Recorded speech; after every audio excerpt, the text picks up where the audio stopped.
해외 취업 101 마지막 에피소드에 잘 오셨습니다. 지난 에피소드에서 알려드린 대로 연봉 협상까지 잘 마치고 오퍼레터에 사인까지 하셨다면 이제 본격적인 외노자 생활 시작인데요. 자, 해외에 취업을 했다고 여기서 끝이 아니죠. 바로 이제부터가 시작입니다. 이번 영상에서는 해외 직장에서 현지 직원들에게 무시당하지 않으면서 본인의 입지를 탄탄히 굳힐 수 있는 노하우 몇 가지를 알려드리려 합니다. 시작에 앞서서 구독과 좋아요, 알람 설정 부탁드리고요. 그럼 따라오세요.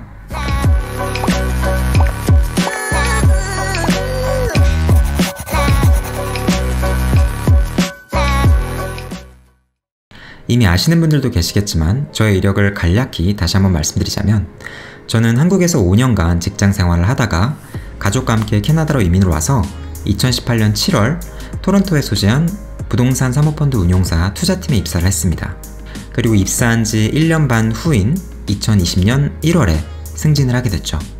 저는 교포도 아니고 영국에서 4년간 학부 유학을 했던 것이 전부였기 때문에 사실 여기까지 열심히 해온 것만으로도 감사하게 생각하고 있습니다. 해외에서 고군분투 중인 저와 같은 외노자 선배님들 진심으로 존경합니다. 모두들 공감하시겠지만 그 이면에는 남모를 서름과 답답함, 그리고 많은 기도와 노력이 있으셨을 텐데요. 모든 외노자 선배님들을 감히 대신해서 해외 취업을 꿈꾸는 분들을 위해 현지 직원들과 잘 어울리면서 본인의 입지를 탄탄히 쌓아갈 수 있는 저만의 노하우 5가지를 공유하려고 합니다. 첫째, 대체 불가능한 주특기. 없으면 노력해서 만들기라도 하셔야 돼요. 회사 입사해서 한 달 정도는 팀 내에 주변 직원들을 눈치껏 잘 관찰하세요. 그러면 이 사람은 이런 부분이 강하고 저 사람은 저런 부분이 약하구나 바로 감이 오실 거예요. 게임 캐릭터를 생각하면 조금 더 이해가 수월하실 겁니다. 무력 98, 지력 75, 정치 60, 뭐 이렇게 능력치가 차트로 그려지잖아요. 이렇게 팀 내 각 캐릭터 능력치에 대한 정리가 되면 이분들이 약하다 싶은 부분에 여러분의 모든 리소스를 집중시키는 겁니다. 저의 경우 그게 엑셀 재무 모델링, 파워포인트 스킬, 그리고 각종 IT 스킬이었어요. 저는 한국에서는 사실 커뮤니케이션 스킬로 먹고 살던 사람인데 여기에서는 그게 저의 가장 큰 약점이 돼버리잖아요. 그래서 외노자로서 살아남기 위해 투자에 관련된 기술적인 부분에 제 모든 리소스를 집중시켜서 매일 시간을 쪼개 공부하고 해당 스킬을 발전시켰습니다. 그 결과 더 정확한 모델링 템플릿과 시각적으로 보기에 더 깔끔한 피치덱 여러 개를 만드는 한편 테크니컬한 부분이 약한 동료들을 적극적으로 도와주면서 점차 제 입지를 잡아가게 된 것 같습니다. 안타깝지만 본인만의 주특기가 없고 언제든 다른 인력으로 대체가 가능한 사람들은 불황이 왔을 때 해고 1순위란 점을 기억하시기 바랍니다. 둘째, 적극적인 의견 피력. 한국 회사에서는 특히 직급이 낮을 때 이런 부분은 좀 개선됐으면 좋겠다라고 해서 의견을 표출하면 뭐랄까 약간 좀 건방져 보인다고 해야 되나요? 물론 이것도 회사 나름이기도 하고 상사가 누구냐에 따라 많이 갈리긴 하는데요. 반면에 외국 회사에서 일하면서 제가 가장 많이 들었던 질문 중에 하나가 What do you think? 진짜 시도 때도 없이 물어봅니다. 또는 이런 질문이 나오기 전에 직급 고하 막론하고 본인의 의견을 잘 정리해서 적어도 한마디씩은 조리 있게 말해주는 것이 좋습니다. 그런 게 없으면 좀 능력이 없어 보이고 준비가 좀 잘 안 돼 보인다 해야 되나? 그런 게 있습니다. 이 부분은 저도 여전히 노력을 많이 하고 있습니다. 외노자들은 상대적으로 좀 이 썰발이 딸리기 때문에 좀 더 많이 준비하고 미리 정리를 잘 해놔야 되는 것 같아요. 셋째, 시사, 정치, 스포츠에 대한 관심. 제가 캐나다 입사해서 가장 힘들었던 부분이 스몰 토크였어요. 여기 애들 잡담이랑 농담 진짜 많이 하거든요. 조용한 한국 회사와는 참 대조적이에요. 실제 남의 사생활에 크게 관심은 없는데도 맨날 뭐 주말에 뭐 했냐, 넷플릭스 이 시리즈 봤냐, 뭐 어제 트럼프나 뭐 트루도가 무슨 말을 했다더라, 그리고 어제 뭐 립스 게임 봤냐, 뭔 놈의 잡담이 이렇게 많은지. 근데 뭐 어쩌겠어요. 이게 얘네 문화고 얘네랑 어울리려면 여러분도 알아야죠. 그래서 저는 그나마 CNN, 글로벌 메일, CP24 이런 매체들을 중간중간 짜투리 시간에 챙겨보면서 시사나 정치 이슈를 좀 익히려고 노력하고 있어요. 미국 매체도 챙겨봐야 하는 이유가 저희 회사가 미국에 투자하는 회사라서 그런 것도 있지만 캐나다의 경우 미국과의 경제적 의존도가 매우 큰 나라이기 때문에 캐나다인들은 미국 정치에도 관심이 많은 편이에요.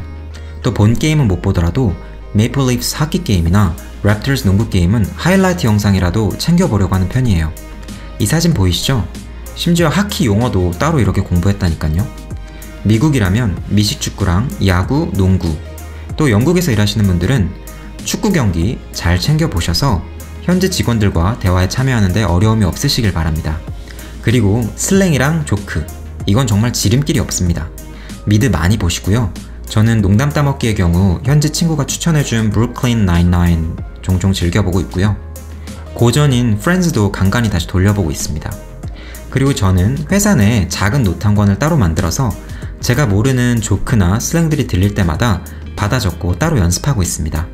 처음엔 몰래 적었었는데 한번 사수한테 들키고 나서는 이제 주변 동료들이 이런 표현 혹시 들어봤냐, 모르면 빨리 받아 적어라 이렇게 말해주기도 합니다. 이건 해당 문화권에 흡수되기 위해서 꼭 필요한 과정인 것 같아요. 넷째, 업무 외적인 나만의 장기.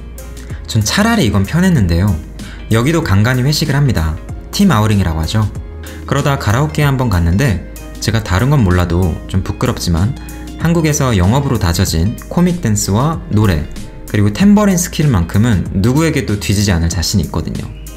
제가 스몰 토크도 현지 동료들에 비해 상대적으로 약하고 열심히 일하는 아시안 노동자 컨셉으로만 가다가 가라오케에서 싸이의 챔피언으로 한번 뒤집어 놓은 이후에는 뭐랄까 현지 동료들이 저를 대하는 태도가 좀 더 부드러워졌다고 해야 되나요? 망가지는 건 세계 공통으로 다 먹히는 것 같습니다. 제 경험상으로는 생각보다 많은 외국분들이 이 흥에 있어서는 노래방의 민족인 우리나라 사람들보다는 좀 딸리는 경우가 많은 것 같아요. 이 점 잘 참고하셔서 굳이 가무가 아니시더라도 현지 동료들에게 작은 웃음을 선사하거나 또는 흥미를 유발할 수 있는 본인만의 장기 하나 정도를 갖추신다면 회사 생활이 조금 더 수월하시지 않을까 생각됩니다. 다섯째, 밝은 인사와 리액션. 여기도 한국과 같이 아침에는 좀 다들 푸석푸석하고 쩔어 있어요. 그래서 아침마다 언제나 밝게 인사하자고 마음을 먹고 일을 시작한 시점부터 지금까지 하루도 빠짐없이 아침마다 동료들에게 다가가서 밝게 인사했습니다. 머리 스타일이 바뀌었다거나 또는 셔츠가 예쁘다거나 하면은 그에 대한 부분도 함께 말을 꺼내면서 칭찬했습니다. 이런 말은 사실 의도적으로 했다기보다는 어릴 때부터 서비스직에서 좀 오래 일했던 게 몸에 배어서 자연스럽게 말이 나왔던 것 같아요. 요지는 긍정적인 에너지를 전달하는 사람이 되자입니다. 무표정이나 쩔어있는 얼굴보다는 밝은 사람에게 더 다가가고 싶은 것이 인간의 기본 본능이잖아요. 동료들도 처음에는 한 사람 한 사람 다가가서 인사하는 제 모습을 보고 갸우뚱하곤 했는데 그게 1년이 넘게 지속되니까 아, 쟤는 원래 저렇게 밝은 애구나 라고 인식을 하는 것 같아요.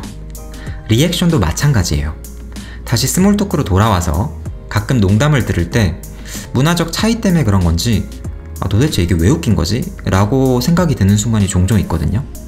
근데 웃기던 안 웃기던 언제든 리액션이 중요합니다. 특히 여러분 상사가 하시는 농담이면 더 크게 리액션 하세요. 이건 한국이나 여기나 마찬가지인 것 같습니다. 당신에게 충분히 공감하고 있다, 이런 인상을 심어주는 거죠. 사람 사는 게 사실 크게 다르진 않습니다. 자, 이제 마무리하겠습니다. 가끔씩은 현지 동료들에 비해서 더 많은 시간과 노력을 들여야 하는 심리적 압박감에 숨이 조여와서 출근길에 매일 정말 절박한 심정으로 기도했던 것 같아요. 오늘도 난관을 극복할 지혜를 주세요. 주변 동료들에게 선한 영향력을 미칠 수 있는 사람으로 세워주세요. 정말 수도 없이 속으로 부르짖었습니다. 여러분이 해외 취업을 함과 동시에 구직 과정보다 더 큰 시련과 압박이 몰려올지도 몰라요. 이제부터 시작입니다. 하지만 미리 겁먹진 않으셨으면 좋겠어요.